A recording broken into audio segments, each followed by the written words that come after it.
Welcome back to another episode of NFT Catcher Podcast. We'd like to remind everybody that nothing on the show is meant as financial advice, and to please do your own research. Thank you, and enjoy the show.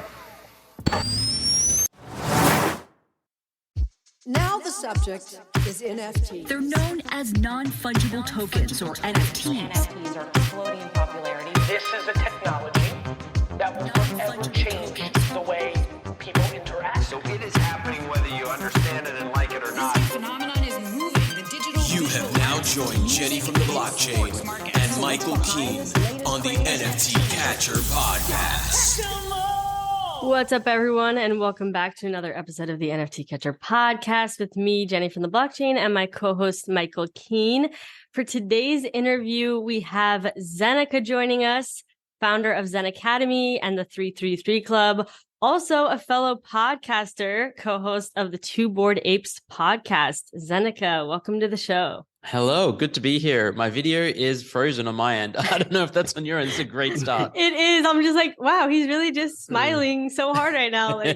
But here we go. Happy to be here. Yes. Happy to be here. Yes, we're happy to have you. And I know before we get started, Michael had a little message that he wanted to share before we jump into this interview. Thank you. Well, it was a pleasure to have you here, Zeneca. We're going to have fun. We're going to get into it. But Andy and I are recording today with very heavy hearts. We lost one of our best friends yesterday, Dave McDermott.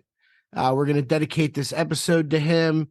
And, you know, Dave was one of the guys, if you were his friend, he would do anything for you. So it's really, really sad. And hopefully I get up there. It makes it hard to live 1,000 miles from home, not being with my friends right now. But, you know, I know everyone's there for each other. And we're going to miss Dave and we love him. So this episode's for Dave McDermott. Thank you, guys. Appreciate it. To everybody who's lost a loved one, like I'm sure you can relate. It's always super tough, you know, when you first hear that news and even a while after that, like getting used to living life without them. Like that is just, it's very hard. It's one of those things where everyone says time heals all, it gets better with time.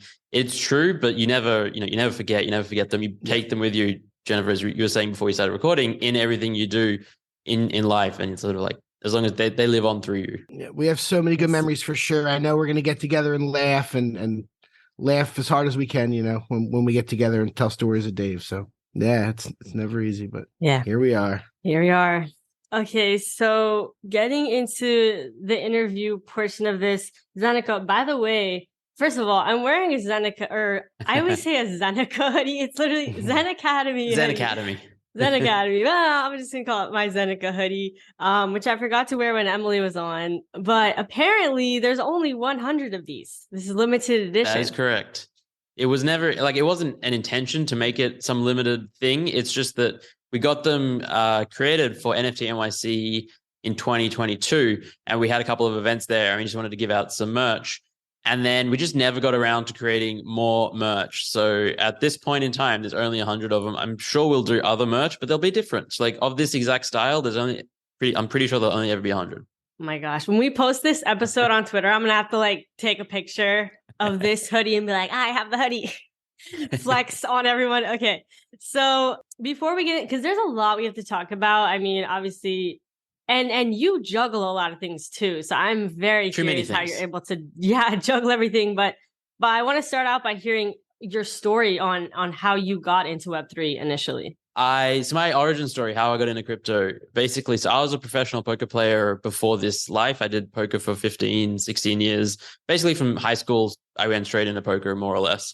And then I first heard about Bitcoin all the way back in 2011 or something, because a lot of poker players get into crypto. And back then, the US made it illegal to play online poker for various reasons. And so people started playing online poker in Bitcoin. But me, I was in Australia. I never really cared that much about it. I play my usual sites.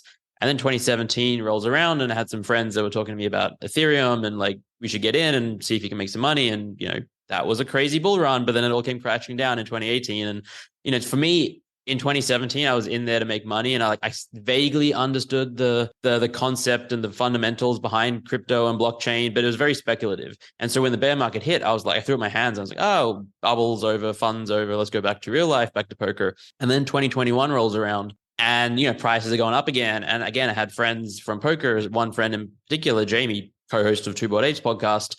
He asked me if I knew what an NFT was, and I said I have no idea. He had only just found out about it, and so like we together started learning about them. Initially thinking it was a scam, and then finally coming around to it.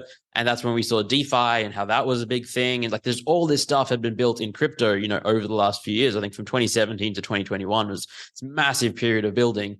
And I just got the bug. I was like, all right, this is it. I was already looking for something to move on to after poker. And I just made this conscious decision. I was like, you know, I'm going to dedicate like all my time and energy into understanding this crypto thing. And it just went down the rabbit hole. And here we are 2 years later. That's crazy. I did not know you were a poker player for 15 years before this. It's wild to think about. It's another life. He's almost as old as me. Wait, wait, how old are you, Zeneca? I'm 35. I had my 35th birthday like a couple of weeks ago. Not even close. And it's the first time I've actually felt getting up there in age. And I was talking to my brother on my birthday. My brother's like 44, and he just said, kind of in passing, because we were joking about how, in 6 years he's going to be 50. And he's like, in 15 years you're going to be 50.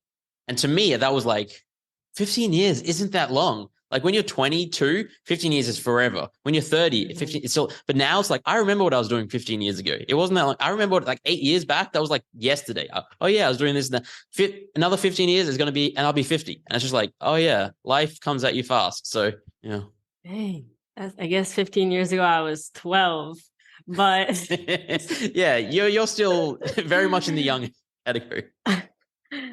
It's weird because when you're younger, like when you're 12 or when you're a kid, it's like you think that when you're like in your, you know, I'm 27 now. It's like I think that, when I'm 27, like I imagine, first of all, I'm 5'2", you know, I imagine I'd be some tall, you know, mature adult that like had their whole life together, like maybe married and have kids. Like I don't know what I envisioned, but I just envisioned I was some like professional person.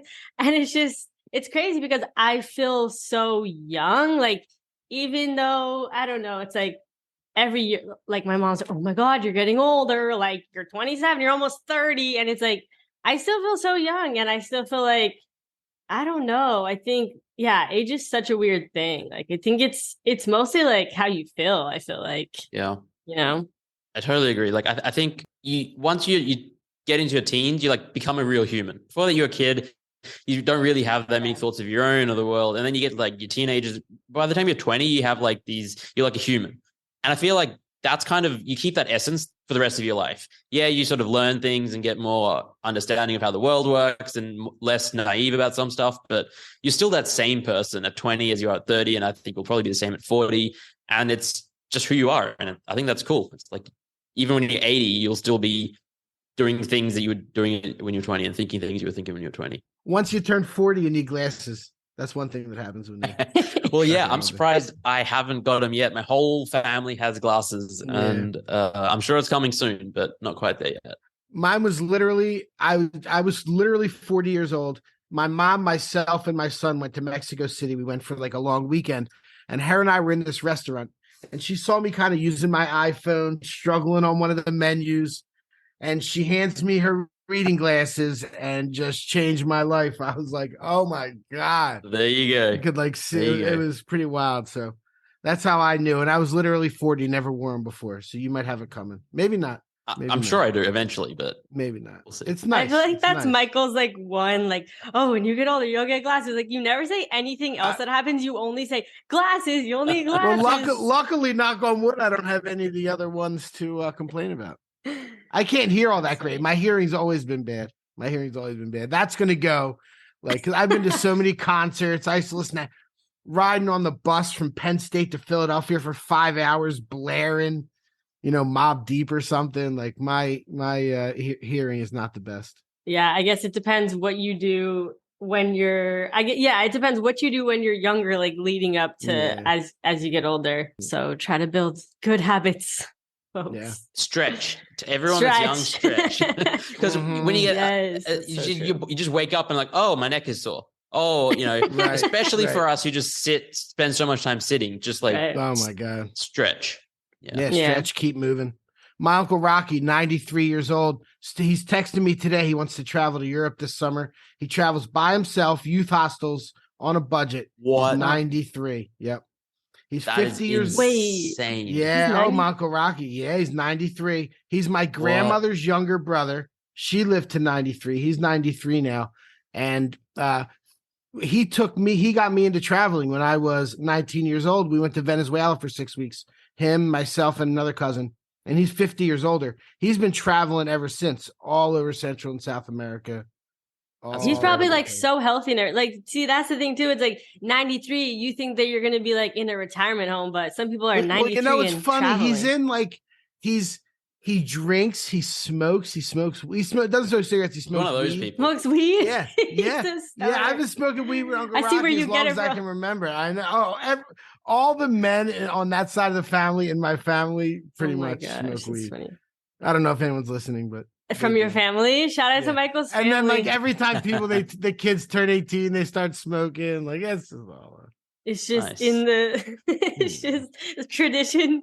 I literally found, I was looking through my old, like, I'm trying to find my passport. So I'm like through all my important stuff. And I found a Polaroid. Yeah, I still haven't found it. I found a Polaroid picture of me the first time I smoked weed. I was like smoking a blunt and somebody took a picture because they're like, oh, it's your first time. That's so cute. And they like documented it and I kept it. My God. And I'm like, it was from, That's fun. I think I was 17 or something. We need to see that. We need to see that. Okay, I can go get it and show you, but you got to talk about something else for 2 minutes. Ask him about Zen Academy. We got to start getting into NFT stuff here. We're just rambling. I have something to ask. I have something to ask him about. So early on, Zeneca, like this was probably March, April, May 2021. We were doing a little bit of the same thing. There were no data sites out there. Now there's a million data sites, DGens out. There was nothing. And I remember your spreadsheets very, very well. That was very important with all the projects. And I started doing it. It was right around the same time, but I was just doing like a thread where I was putting all these, and I had like 200 followers at the time. And like, it just started getting retweeted and got me up to a couple thousand before I got on the bandwagon with Jenny up to 12,000. I was at 3,000 when we started the podcast. So I made you famous? Yeah, pretty much. Wait, let me show this really quick.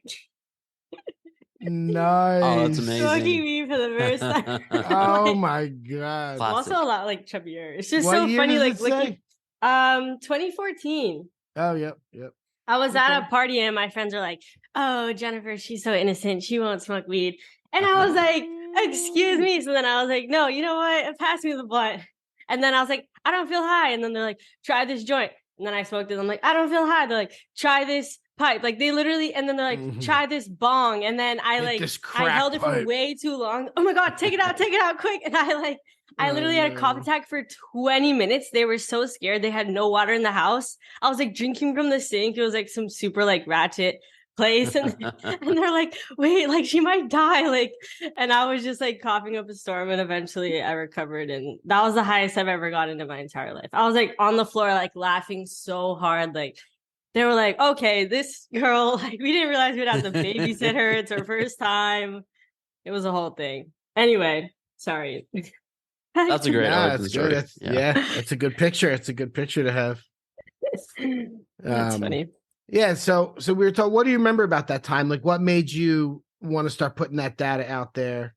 And that honestly, it was so I was trading a lot of NFTs and tracking the markets myself. And I had this Google sheet that I was just for my own purposes every day. I'd be like, all right, I own these collections. Let me check what the floor is today and tomorrow. And then in one of my group chats with a bunch of poker friends, someone was like, I wish there was a way to find out the floor of a bunch of projects. And I was like, hey, I've got this. I shared it with them.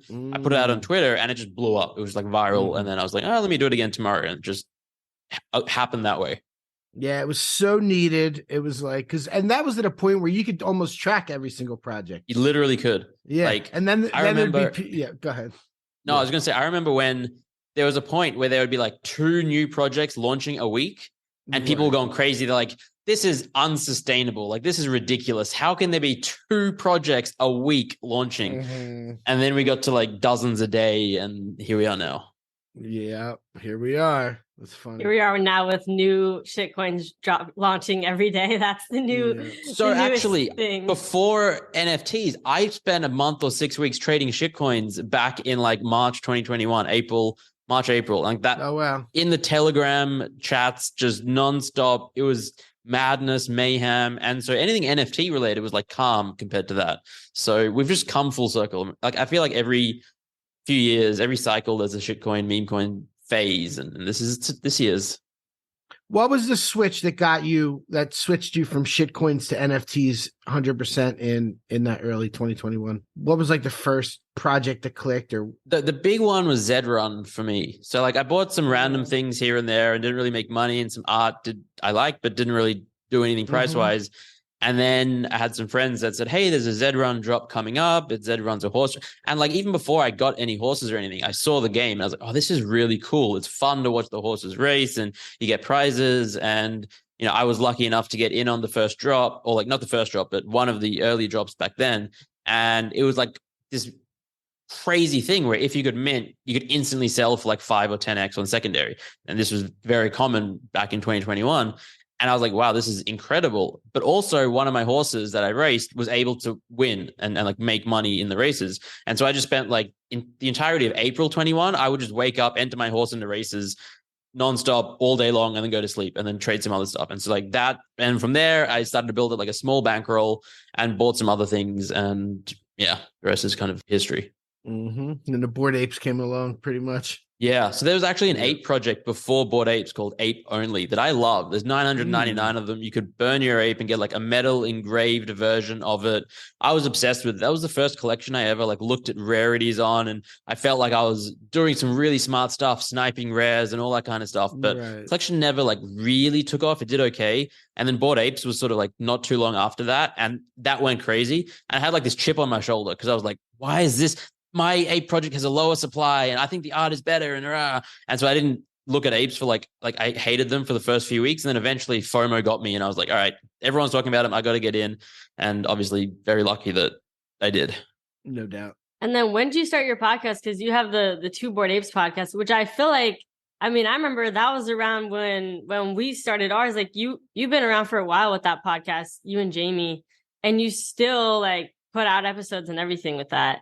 Yeah, we recorded like a 2-hour episode today. We had a couple other people on. We started that, I think, in June or July of 2021. And we were obsessed. I mean, again, bull market, there was a lot to talk about. We were loving it. We do like multiple episodes a week. I think we had like 50 episodes out within like 6 months.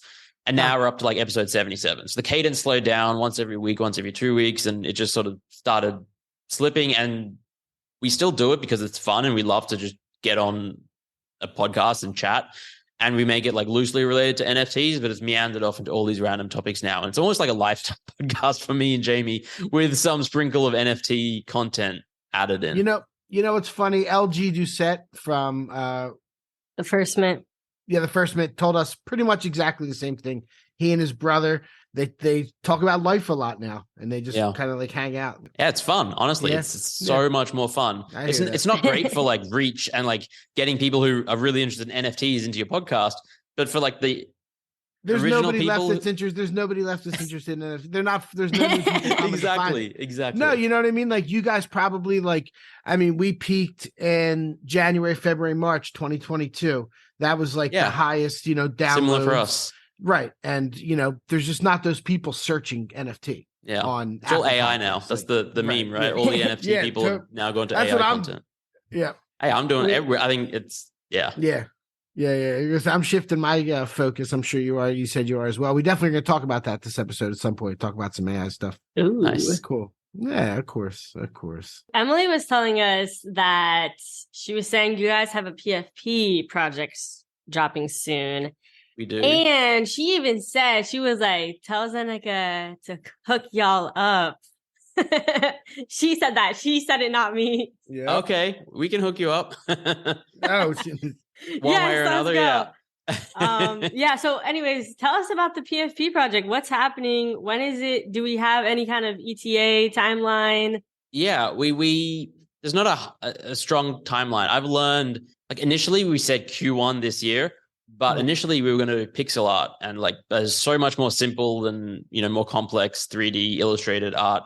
And we ended up changing artists and moving that. So that I've learned you do not give timelines in Web3. There's so many things out of your control, artists and other all this other stuff. And then, so, but I would say within the next few months is like very reasonable and likely at this point, without giving a hard date or commitment. And the entire reason we're doing it, like we launched Zen Academy in November 2021, and I very intentionally didn't do a PFP because, again, at that point there was a million PFP projects, and I was like, this space doesn't need yet another random PFP project just flooding the market. And the whole point of Zen Academy was to act as like a membership token, access token, and like an ERC 1155, serve that purpose. But then somewhere like throughout last year, 2022. The idea came up like, should we do a PFP? And like, why would we do it? And it's really, a lot of the community was asking for a PFP. And so instead of launching PFP first and then trying to build a community afterwards, we already have a community. And then we thought, well, maybe we could just have people sort of burn their current token and turn that into a PFP that then they can use if they want on social media and to represent and just have a nice piece of art. And so that's the mindset we're going into with the PFP. And we've been working with some incredible artists, and it's like, it's looking awesome. I'm really happy with how it's coming together. And yeah, within the next few months, it's going to be out there. And I'm not expecting it to be some massive, crazy hype thing where we're going to, have massive, we're not doing a mint. It's really just burn the existing tokens to get that. But I'm really excited for it because I think it's amazing art. And I think the community will really enjoy using it, representing on social media, et cetera, et cetera. It's exciting. Yeah. Yeah. Okay. So yeah, I know we saw a little bit on the Zen Academy, like pinned tweet. She's like, oh, you can kind of see a little bit of what it's going to look like and giving us some hints. But I'm definitely looking forward to seeing the art on it. And also, seeing people represent it. Cause that's kind of the most exciting thing, right? Like people repping and being proud of like, this is my NFT, and like, having that be their profile picture. That's kind of one of the main utilities for NFTs. I think that people like the most, honestly, is like the flex of being able to display it on social media.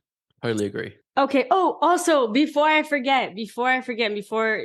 the end of the episode and I don't say this, we asked you guys to write, or we're like, if we could just get one review, because Zeneca, I'm sure if you don't ask people to write a review, there's none. Our last review was in 2022 when we did a really big push. We wanted to get to 100.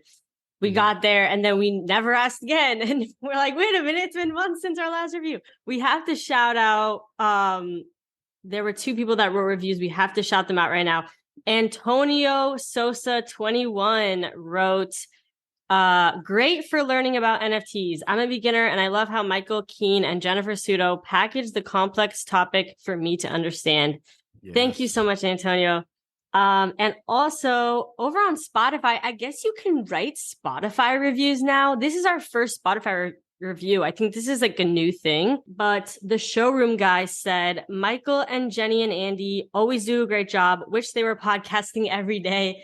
Thanks for what you all do. There we go. Shout out to those who wrote a review. We appreciate you. And speaking of every day, Zeneca, you have a daily Twitter Spaces that you do in addition to all the other stuff, which kind of brings me back to my original thing that I want to talk about, which is like, how do you juggle all of the different things and even doing like a show every single day? I mean, I guess it boils down to time management, but do you have any pro tips? How do you do it all? Don't do what I'm trying to do is my pro tip. It's too much. Like, honestly, it is, I've done a lot over the last 18 months and have been doing a lot. And I literally just spread myself too thin.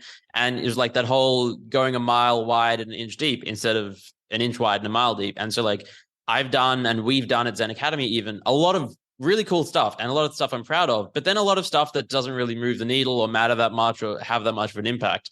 And I think that what I'm learning is that, and we're trying to do more at Zen Academy as well, is pick 1 or 2 things and just like really focus and hone in on that rather than try a million other things. So yeah, we have the daily show now and all this other stuff, but I think within the next few months, we'll be streamlining and cutting back on a lot of our other initiatives and picking 1 or 2 lanes and just really going all in on those. But the daily show is, honestly, it's really fun. It's actually not that much time at the end of the day. It's like a 1-hour show on Twitter, Monday through Friday. And for me personally, there's, 15 to 30 minutes of prep time per day. Emily has her stuff, and then we have a couple of other team members helping out as well. So it's, an hour and a half a day, Monday through Friday, which does add up, but it's not stupendously overwhelming, at least at this point. How many people do you have on the Zen Academy team? We have a lot there as well. And again, it's probably part of the reason we're spread so wide and all that kind of stuff. And the other thing is with our team, we have people who work like very part-time, 10 hours a week, moderating Discord type thing, and then full-time. We have 6 people full-time and another like 10 to 15 in varying degrees of part-time, which is, it's a large team. And we're at the moment. What's your like long-term goal with Zen Academy, like money-wise? I don't know. I don't remember exactly how much you made during the min or whatever, but what's your plan? Before we get into that, I do want to let you know, I was listening to Two Bored Apes when you described I was on an airplane. I remember it pretty vividly when you described the whole project. So of all the NFT podcasts. Yeah, no, I listened to that podcast a lot, especially when we were getting started. Cause like Jenny said, you were at the you guys started like a month before us because we started in August. So there weren't many back then. There was like a handful. There weren't. Yeah. Yeah. It's true. Yeah. The DGen network sponsored with like I remember. 40 of them. Oh yeah, I made a whole spreadsheet of all of the because for Evaluate, and we sponsored Zeneca's at Evaluate sponsored Zeneca's podcast for a couple episodes, but I made it into my spreadsheet of all the NFT podcasts. I'm like, wow, yeah, there's really not that many, and even of the ones that there's not that many that are actually doing well, consistent. And consistent and have a lot of episodes and all that. So yeah, it's very true. What was the question? End goal of Zen Academy and all that kind of stuff. Yeah. So that's something that sort of evolved a lot over time. Again, at the time of Mint, there was no roadmap. I had no strong plan. I just said, you know what? I want to be full-time in this space. I want to spend more time on content. I want to spend less time trading and flipping, build a team and do some cool stuff. And we'll see what that ends up being. And people were like, cool, 0.033 ETH. Sure, we'll jump in and see what happens and come along for the ride. And we've done a lot of cool stuff along the way. We've created educational courses, ebooks, YouTube videos. We have weekly events and all in-person events and stuff as well. And that's been really excellent at community building and on the education front. We've onboarded, I think, a lot of people as well into understanding what NFTs are. However, that is not a business model. So like something that's been front of mind for like 6+ months, at least for me, and I think most founders have these thoughts is, the difference between community and company. And then, on the one hand, you have a company that needs to generate revenue, that needs to sustain the business, that needs to deliver products and services and content and this, that, or the other. And on the other hand, you have a community that you also want to reward, and because they've supported you and give some sort of perks and benefits and utility and all that stuff too. And oftentimes what's best for one is not necessarily best for the other and vice versa. And it's difficult to straddle those two things and like find that balance. And I don't think too many projects have done that. And I think a lot of projects are trying to do that. And obviously we are as well.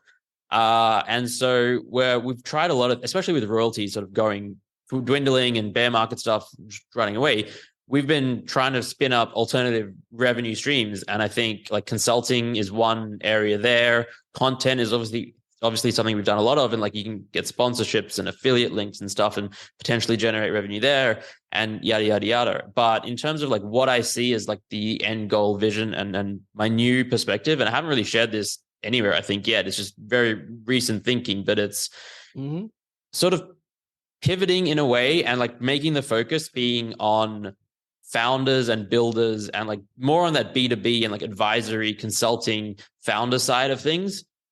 Because at the end of the day, there's like, we do a daily newsletter, a weekly newsletter, a daily Twitter space, all this other stuff. There's a lot of other people doing exactly the same stuff. And to be perfectly honest, there's way better daily newsletters out there than what we're putting out and things like that. So like we can kind of compete and put energy and resources there, but it's nothing too special. Whereas on the other hand, there's not too many people writing content or creating stuff and creating resources and platforms specific for project founders or like Web2 companies wanting to get into Web3. There are a few, but far fewer. And I think that's something where we have a unique position, or relatively unique position and ability, partially because of me and my experience. And I've advised, 100+ projects, but also the other people on the team who have worked in Web3 for a year, 18 months, and have their own alternative backgrounds and history and expertise to bring to the table. So we want to really focus on catering to people who are like more serious about like the building in the space and founding and like create content around that and build that into a business pipeline as well, where we can generate revenue whether it is through like spinning up the consulting arm even more solidly, or it could be through content, but then the content is specifically on, how to be a founder or a builder in the space and run workshops and, masterminds and all sorts of stuff around that particular niche, and not do all the other stuff that we're doing. I see that I'm frozen again. Let me try and fix that.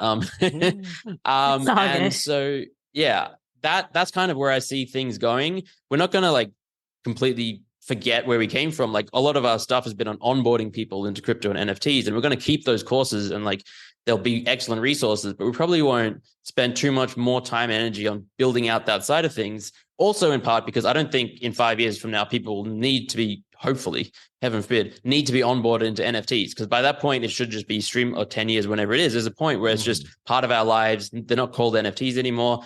Everyone has an app on their phone. It's just like seamless, and the user experience has improved. And then if we're still focusing on onboarding, we'll be obsolete. So hopefully that answers your question. I sort of rambled, and I tend to do that. Thanks for giving us exclusive. You heard it here first, folks. Alpha. Yeah. Unfully yet worked out alpha, but thoughts and works in progress. That is kind of where I'm thinking. And I think it makes sense and aligns well, and we can, benefit and reward the community in a myriad of ways there too. But yeah, that's where my head's at these days. Yeah, that's very smart, because there are a lot of builders in the space and aspiring builders and founders, and there really is not that much content or information around how to be a founder in Web3. It's like that's a relatively new thing. So there's definitely a need for that. That's for sure. A lot of people, realizing that the opportunity is ripe. They can really, there's so many different things you can do in Web3 that haven't been done before. So many new paths to carve. Yeah, there's a lot to learn too. A lot of mistakes to make in the beginning that, a lot of people, they like to learn by making mistakes themselves, but the easiest way to learn is to learn through other people's mistakes. If you can learn through other people's mistakes, then you can fast track, your progress on what you are able to accomplish. So I love that. Love that for you guys. Yeah, there's nothing quite like learning from your own mistakes, but I agree. Like paying experts for their knowledge and experience is like one of the best. Could be like a therapist, it could be a personal trainer, it could be a life coach or a business coach or a consultant. It's like that is one of the best use cases for money, I think, no matter what area of life you're thinking of. It's just like, yeah. It's like reading books, it's like learning things that, I've definitely taken my fair share of like entrepreneur courses and stuff, where it's just like learning from mentors and people that have done what you want to do. Like that is so like so helpful. People don't even realize how helpful that is. I'm kind of curious why you go by Zeneca, because I don't know if your real name is public, right? Yeah, Roy. Yeah. But so why do you go by technically Zeneca? Roy is a nickname anyway, but like what? Rohit is my birth name, but like ever since I was like 5, growing up in Australia, kids at school couldn't say Rohit, they would say Roy, like they'd be like Roy, and then it just stuck. So but yeah, Zeneca. So where did that come from? So when I was creating my Twitter account in 2021, I needed a screen name because I didn't have I wanted a new Twitter account. I had an old one with poker, but I was following old poker people, and I was like, let me just create a new account. And everyone has a new pseudonym, and most people don't use their real names. Some people do, and that's great. But like I was like, this is crypto Twitter. Let's come up with a name. And I literally just looked around my desk, and then I had a book, and I actually have one right now by a Stoic philosopher, Zeneca. It was a different book, but I'm a big fan of Stoicism, and so I was like, that's cool. Maybe there's something I can do with that. And I didn't want to just use Zeneca, but like I like Buddhism and Zen as a concept.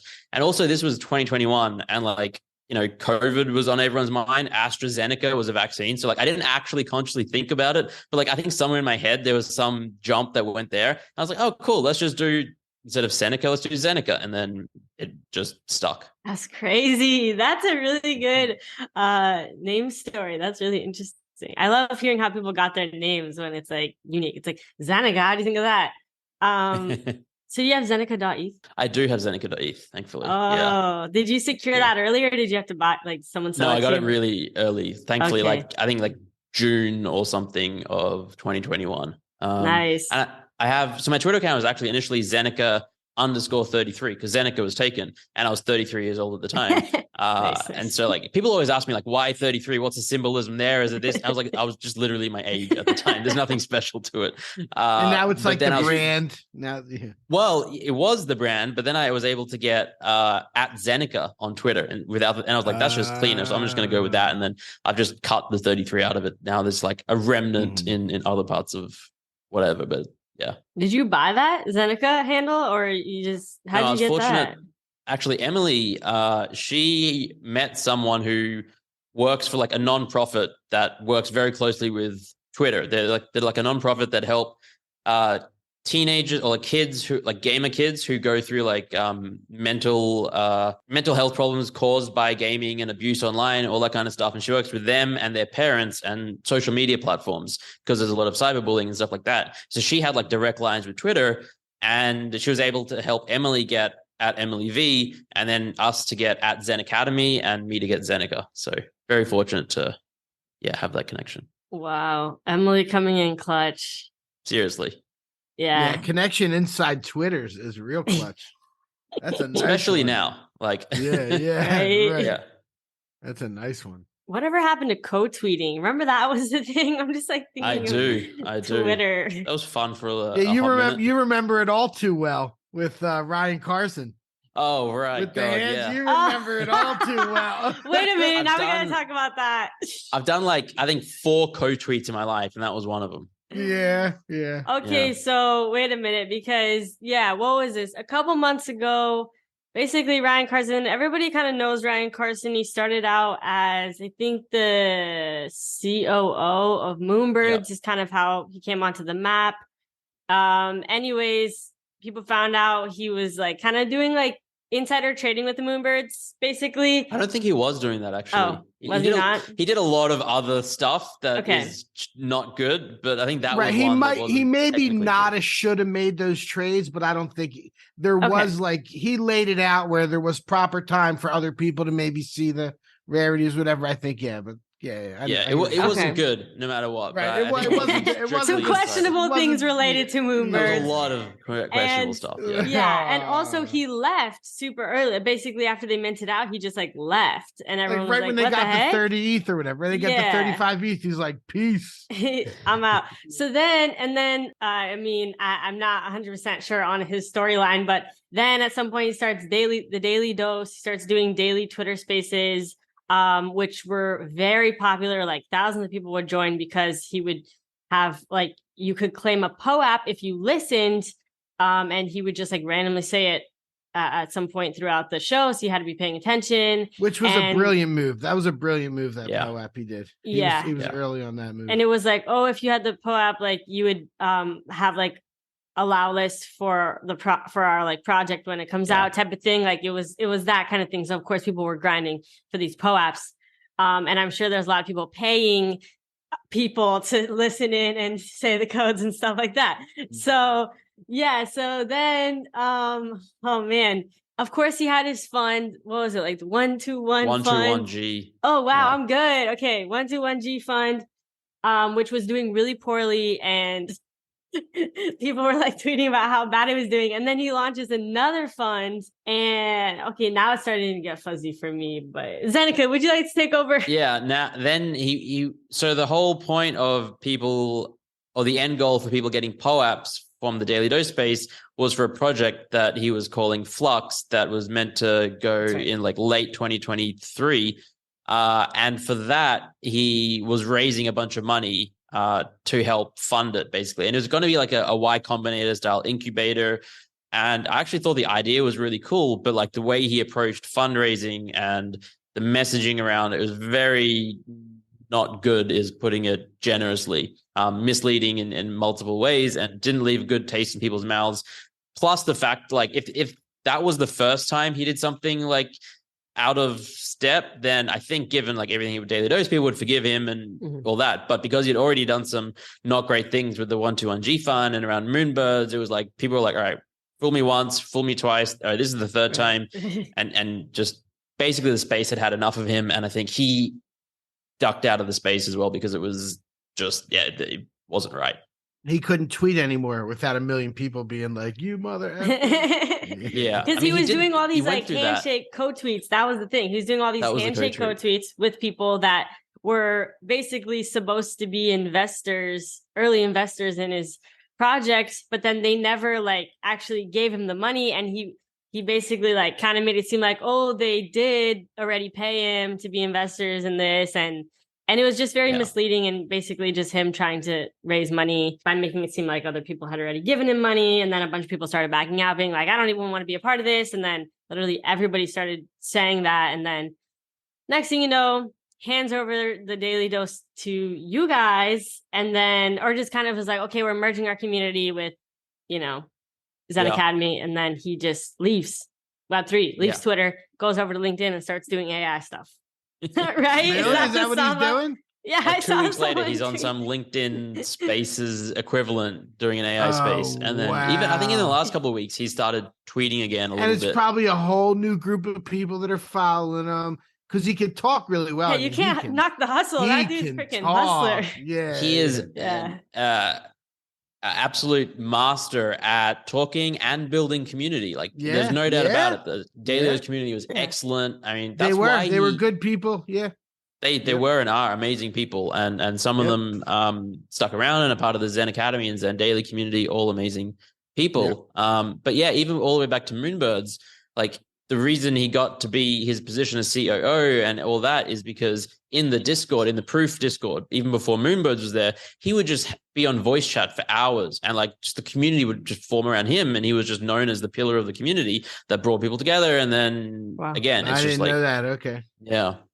Wow. Oh, that's interesting. Yeah, definitely one of those people where it's like, okay, they're a smooth talker. They know how to, if you can be a people person and get people to like you, if you can be likable, like that's huge. That'll get you pretty far, even if you do shady things, because there's a lot of people in the space that have done shady things, but people still like them because they're likable. And they also, like, if you just keep putting yourself out there, the more people see you, the more they're gonna like you, because it's just like they're constantly seeing you. And even if you don't like somebody, like if you're constantly seeing them, you eventually kind of, you're always kind of thinking about them. It's like top of mind awareness, and then it's like, okay, if you're thinking about them, thing. Yeah, exactly. Like you go to school, like I remember, like you go to school with people, and there'd be some people who are just like jerks or just not that pleasant, but you see them every single day. And then like 3 years later, you bump into them and you're like, oh, hey, we're in the same school. I remember you. Yada, yada, yada. And it's like, if you actually think about it, you had nothing in common with them and all that kind of stuff, but you know them and you're like, all right, you have pleasant feelings still. Yeah. Yes, that's what it is. Yeah. If you know them. Yeah.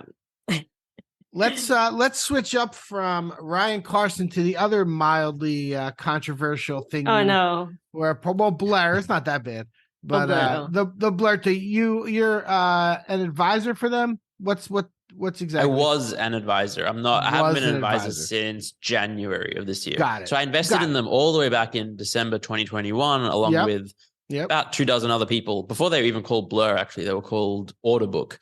And then in April of 2022, I joined the team as like this hybrid between advisor and ambassador to really just like help them understand the NFT space more, be that conduit, because they were coming from a DeFi background and they wanted someone like entrenched in the space. And so I worked with them, advised them over the course of 2022. And then start of 2023 rolls around and we basically amicably parted ways on that front. I'm still sort of involved in a very minorly active role for one of the Blur entities, the Blur Foundation, which is like they've decentralized into multiple entities. And it's mostly just like a on paper type role there, but I haven't actively been advising or doing anything really with the platform since January. No doubt. I figured it was something like that. And so, I was a fan of Blur earlier, very early on when it got announced, the whole professional trading where you can do all this bulk stuff that you could never do before. Really awesome. I actually talked to Pac-Man, and did everyone know that they were going to get into? I want to get your opinion on like the farming and the rewards and now the new lending. And did like people know early on that was the goal of it, or was it more just a trading platform? When you say people, do you mean like the community or the I guess, yeah, well, you. team? I guess you. Yeah, you. Did you know? Me. So Might I as well. obviously, yeah, I knew that before they launched, there were all these ways to get a token allocation. It was sort of trying to think. Oh, wait, no, not before they launched. Before they went public, they were in like a beta phase for a while. And if you traded there, they were like, trading will get you tokens when the token launches. And I knew that the incentivized. Yeah, I was in the beta for a little bit. Incentives were there up until launch. And I think the plan, I'm trying to remember in my head, I think the plan was to have tokens distributed after launch as well for trading, just as general trading incentives, similar to like LooksRare or X2Y2, where even after the platform, like for the people that use the platform, you got compensated in the tokens.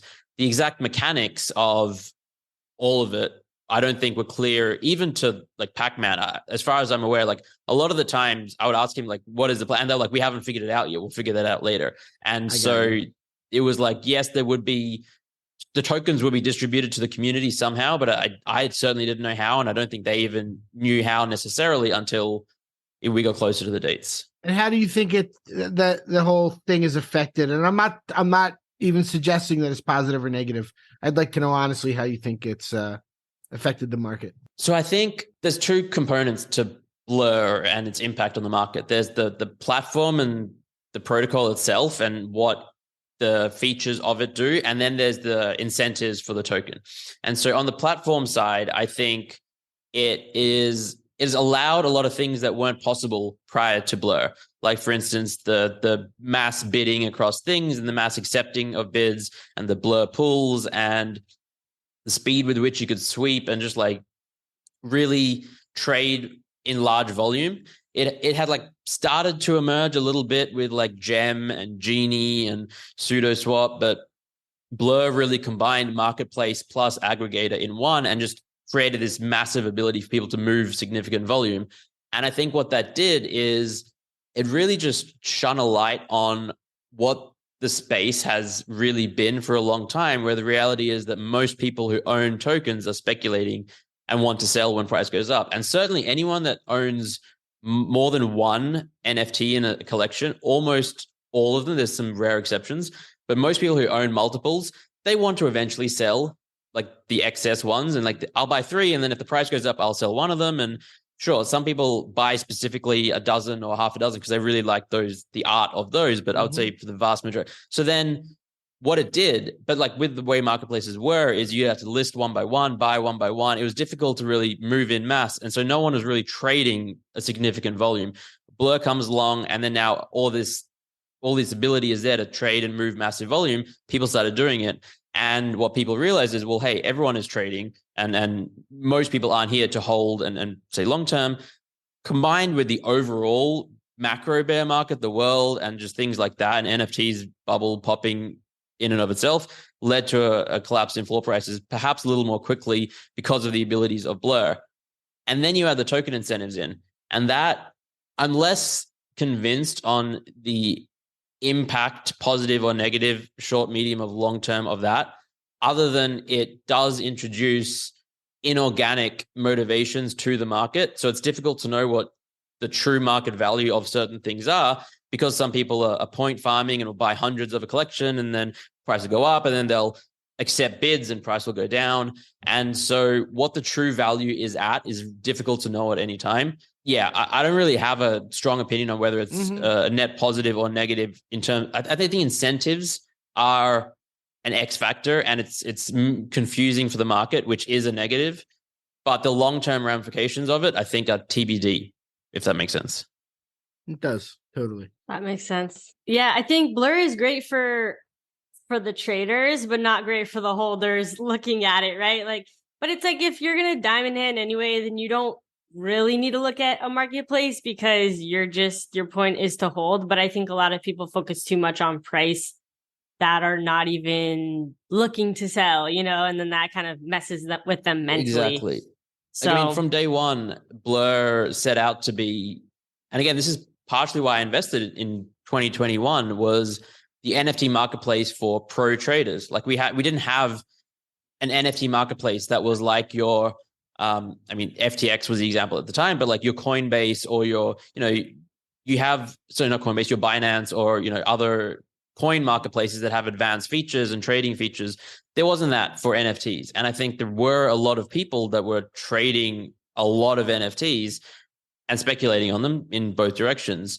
And Blur was meant to be for them and still is, I would say. The issue is that that's not the whole market. And like there are people that are there just to appreciate the art, or just to hold one NFT because they like the collection or like the project.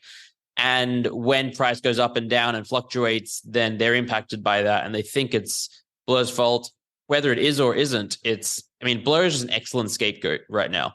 And I think that they might be rightfully so. They might be to blame, but they might also not be to blame. But they're no doubt just an excellent, like when the market gets, it's not even Blur. It's like, just look on the Twitter timeline. There's so much toxicity and like people are going after each other and influencer wars and like meme coin wars now. People like your meme coin versus my meme coin. It's like as the bear market rages on, people get a little more toxic, I think, which is understandable. You've lost money. It's it's wearing on you, and it's just led to this unpleasant environment. I think less pleasant environment. Yeah, Michael, do you have any more questions before we go to the gas wars segment? Well, one more quick one about Blur. My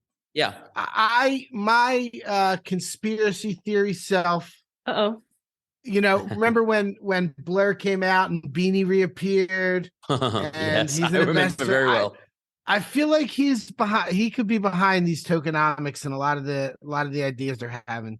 He's sharp that way. He does. I'm almost certain he is not. Like I would almost bet my reputation on it, but I don't want to go that far.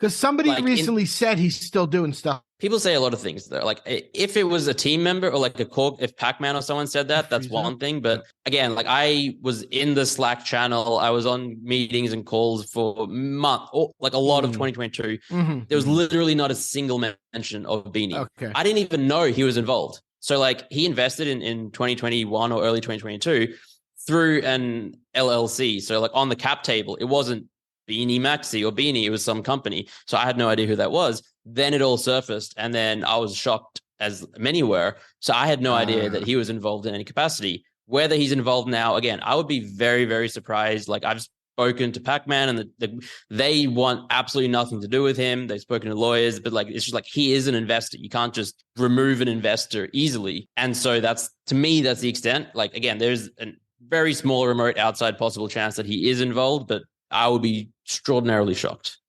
Understood. Cool. Yeah. And we didn't get into AI. We don't have a lot of time to chat about it, but what is your favorite use case that you have used personally? What are you enjoying with AI right now? Honestly, it's nothing too fancy. Or like I have fun making AI art and like fun things like that. But for things like creating courses or content and things where you can ask AI and it will create like 80% of the work. It will be like give you a good structure or outline. And you might have to modify it a little bit here or there. Just doing things that don't need to be particularly creative, but AI can just do 80 or 90% of the work. It's such a time saver that I'm obsessed with it. It's so good. 100%. Cool. Yeah. Love it. All right. You want to set up the S words, Jenny? Yeah. Okay. So, here's how it's going to go. So this is our newest segment. It's kind of like our fun way to spruce things up towards the end. Basically, we're each going to do 5 rapid fire questions. We call it gas wars because we just call it gas wars. It's a good name. Okay. Because I'm full of hot air. Oh, because Michael's full of hot air. Yeah. So we're just going to ask you 5 questions. May or may not have to do with Web3. And we're just going to take turns going back and forth.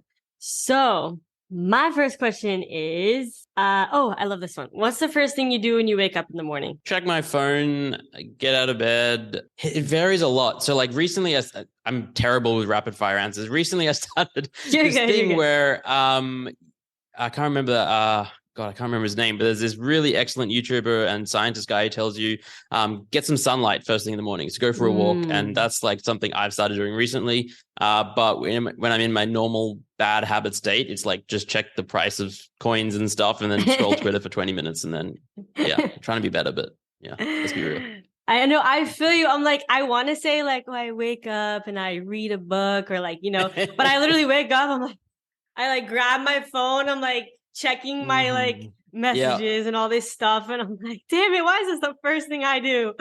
But it motivates me to actually get up because I'm like, oh God, look at all this stuff I have to do. Yep. Anyway, okay, Michael. All right. Best music album of all time. Oh, wow. Put him on the spot.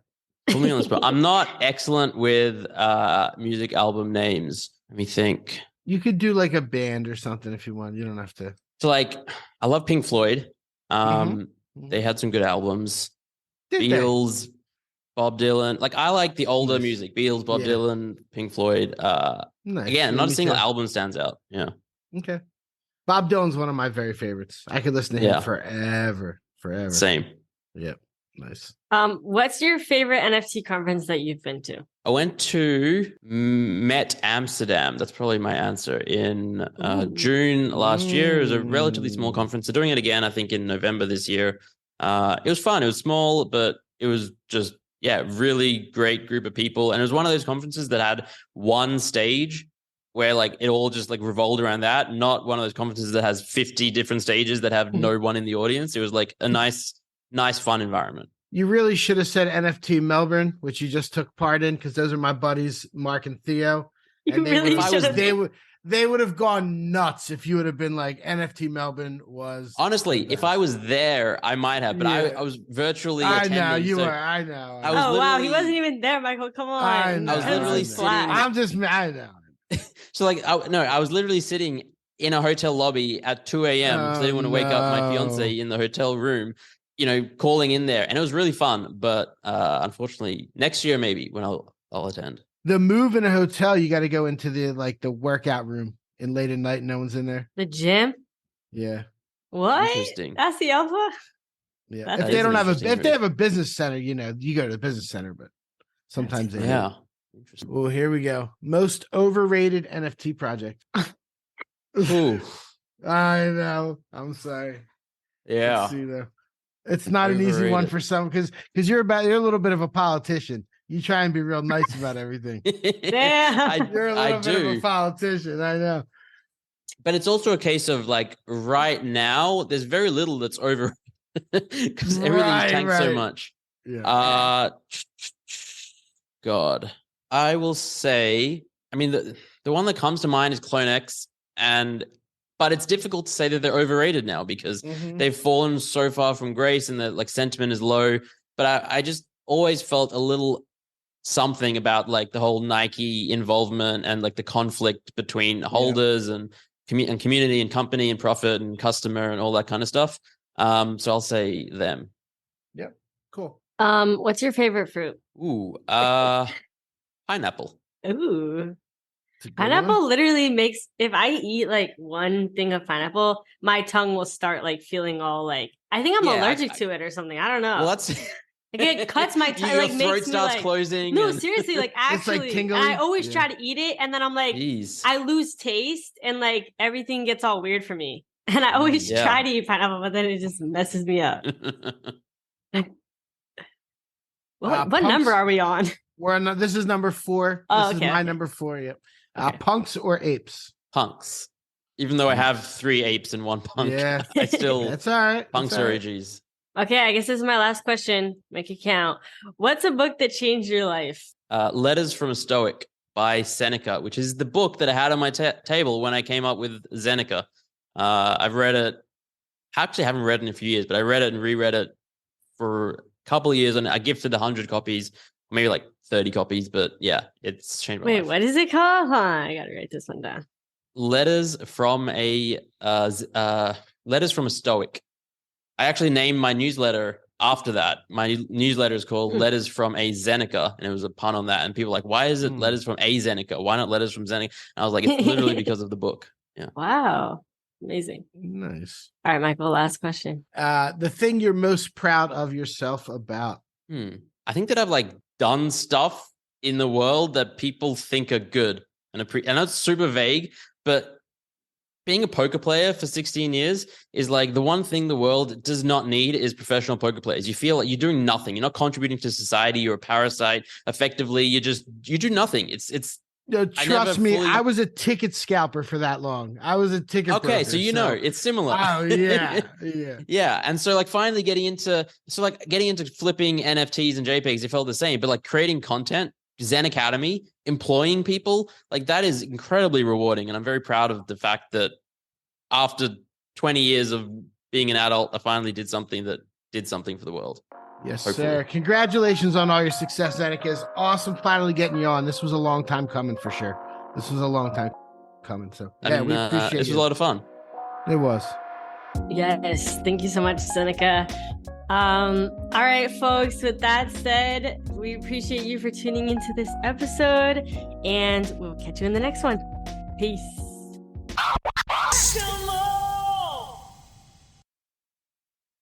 Thank you for tuning in to the NFT Catcher Podcast. We hope you enjoyed today's episode and learned something new about the exciting world of NFTs. If you enjoyed today's episode, please take a moment to subscribe to our podcast on Apple, Spotify, or wherever you listen to your podcasts. And if you really love what you're hearing, please leave us a rating and review on your favorite platform. If you want to stay up to date with the latest news and insights from the NFT space, be sure to follow us on all the socials at NFT Catcher Pod. You can follow Jennifer at Jennifer_Pseudo and Michael at NFTicket. I'm your producer, Andy, and I'm at AJC254. Our theme song's by It's Just Los. We always appreciate your feedback and support, which helps us reach more people and bring you informative and engaging content about NFTs. We look forward to bringing you more great NFT content in future episodes. Thanks for listening. Peace.